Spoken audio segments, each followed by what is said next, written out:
Hello friends, ತಮಗೆಲ್ಲರಿಗೂ ಈ ನನ್ನ ಯೂಟ್ಯೂಬ್ ಚಾನಲ್ಗೆ ಆತ್ಮೀಯ ಸ್ವಾಗತ. ಇಂದು ನಾನು ಸಾಮಾನ್ಯ ಜ್ಞಾನಕ್ಕೆ ಸಂಬಂಧಪಟ್ಟಂತಹ 10 ಪ್ರಶ್ನೆಗಳನ್ನು ನಿಮ್ಮ ಮುಂದೆ ತಂದಿದ್ದು. ವೀಕ್ಷಕರೇ, ನೀವು ನನ್ನ ಯೂಟ್ಯೂಬ್ ಚಾನಲ್ಗೆ ಮೊದಲ ಬಾರಿ ಭೇಟಿ ನೀಡ್ತಾ ಇದ್ದರೆ ದಯವಿಟ್ಟು ಸಬ್ಸ್ಕ್ರೈಬ್ ಮಾಡಿ, ಹಾಗೆ ಬೆಲ್ ಐಕಾನ್ ಕೂಡ ಪ್ರೆಸ್ ಮಾಡಿ. ಪ್ರಾರಂಭಿಸೋಣ. ಪ್ರಶ್ನೆ ಸಂಖ್ಯೆ 21. ಸೂರ್ಯೋದಯದ ಕೆಲವು ಕ್ಷಣಗಳ ನಂತರವೂ ಸೂರ್ಯ ಕಾಣಿಸುವುದಕ್ಕೆ ಕಾರಣ? A. Refraction, B. Diffraction, C. Reflection, D. Scattering. 5 second ಸಮಯಾವಕಾಶವನ್ನು ನೀಡಲಾಗಿದೆ. ಸರಿಯಾದ ಉತ್ತರವನ್ನು ಆಯ್ಕೆ ಮಾಡಿ. ಎ. ರಿಫ್ರಾಕ್ಷನ್ ಸರಿಯಾದ ಉತ್ತರ. ಪ್ರಶ್ನೆ ಸಂಖ್ಯೆ 22. ವಿದ್ಯುತ್ ಕಾಂತಗಳ ತಯಾರಿಕೆಯಲ್ಲಿ ಬಳಸುವ ಲೋಹ ಯಾವುದು? ಎ. ತಾಮ್ರ, ಬಿ. Cobalt, C. ಕಲೆರಹಿತ ಉಕ್ಕು, ಡಿ. ಮೆದು ಕಬ್ಬಿಣ.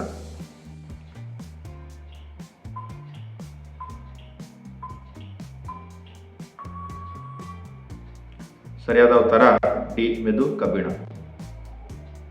ಪ್ರಶ್ನೆ ಸಂಖ್ಯೆ 23. ತರಂಗಾಂತರ ಒಂದು ಮಾಧ್ಯಮದಿಂದ ಇನ್ನೊಂದು ಮಾಧ್ಯಮಕ್ಕೆ ಸಾಗುವಾಗ ಪರಿವರ್ತಿಸುವ ಗುಣಗಳು? ಎ. ವೇಗ, ಬಿ. ಆವೃತ್ತ ಮತ್ತು ತರಂಗಮಾನ, ಸಿ. ಆವೃತ್ತ, ಡಿ. ತರಂಗಮಾನ ಮತ್ತು ವೇಗ.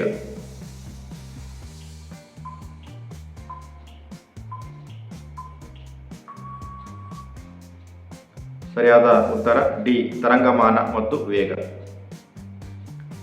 ಪ್ರಶ್ನೆ ಸಂಖ್ಯೆ 24. ಶಬ್ದದ ಅಲೆಗಳು ಡ್ಯಾಶ್. ಎ. ಯಾಂತ್ರಿಕ ಅಡ್ಡ ಅಲೆಗಳಾಗಿರುತ್ತವೆ, ಬಿ. ನೀಳಲೆ ವಿದ್ಯುತ್ ಅಯಸ್ಕಾಂತ ತರಂಗ ಆಗಿರುತ್ತವೆ, ಸಿ. ವಿದ್ಯುತ್ ಅಯಸ್ಕಾಂತ ಅಡ್ಡ ಅಲೆಗಳಾಗಿರುತ್ತವೆ, ಡಿ. ಯಾಂತ್ರಿಕ ನೀಳಲೆಗಳಾಗಿರುತ್ತವೆ.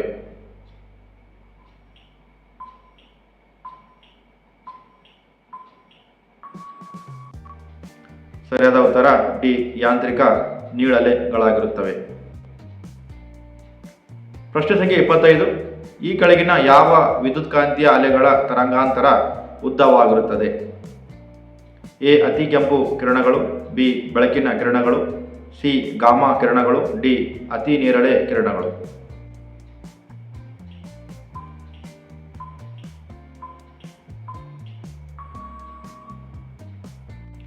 ಉತ್ತರ ಎ. ಅತಿ ಕೆಂಪು ಕಿರಣಗಳು. ಪ್ರಶ್ನೆ ಸಂಖ್ಯೆ 26. ನವೀಕರಿಸಲಾಗದ ಶಕ್ತಿಯ ಮೂಲ ಯಾವುದು? ಎ. ಸೌರಶಕ್ತಿ, ಬಿ. ಕಲ್ಲಿದ್ದಲು, ಸಿ. ಉಬ್ಬರವಿಳಿತ ಶಕ್ತಿ, ಡಿ. ಪವನ ಶಕ್ತಿ.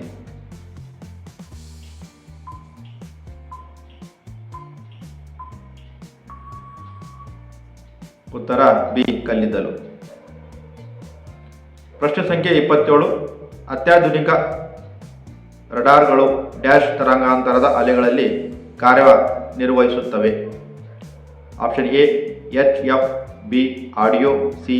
UHF, D. ವಿಡಿಯೋ.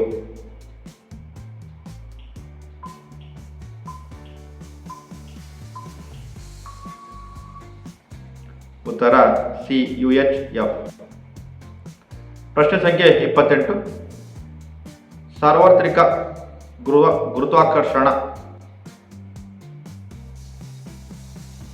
ಪ್ರಶ್ನೆ ಸಂಖ್ಯೆ 28.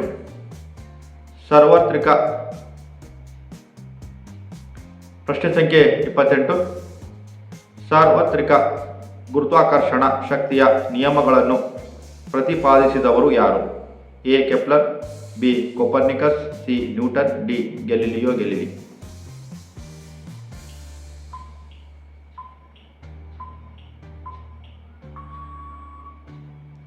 ಉತ್ತರ ಸಿ. ನ್ಯೂಟನ್. ಪ್ರಶ್ನೆ ಸಂಖ್ಯೆ 29.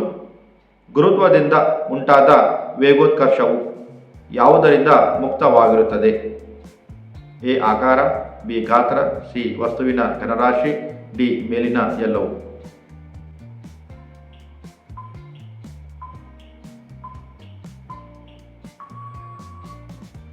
ಉತ್ತರ ಮೇಲಿನ ಎಲ್ಲವೂ. ಪ್ರಶ್ನೆ ಸಂಖ್ಯೆ 30. ಮರೀಚಿಕೆಯು ಉಂಟಾಗುವುದು ಡ್ಯಾಶ್. Option A. ಹೆಚ್ಚಿನ ಉಷ್ಣತೆಯಲ್ಲಿ ಗಾಳಿಯು ಬೆಳಕಿನ ಹೀರುವಿಕೆ, ಬಿ. ಹೆಚ್ಚಿನ ಉಷ್ಣತೆಯಲ್ಲಿ ಗಾಳಿಯು ಬೆಳಕನ್ನು ಅತಿಯಾಗಿ ಹೀರಿಕೊಳ್ಳುವುದರಿಂದ, ಸಿ. ಸಂಪೂರ್ಣ ಆಂತರಿಕ ಪ್ರತಿಫಲನದಿಂದ. ಡಿ. ಉಷ್ಣತೆ ಬದಲಾದಂತೆ ಗಾಳಿಯು ವಕ್ರೀಭವನ ಸೂಚಕ ಬದಲಾಗುವುದರಿಂದ.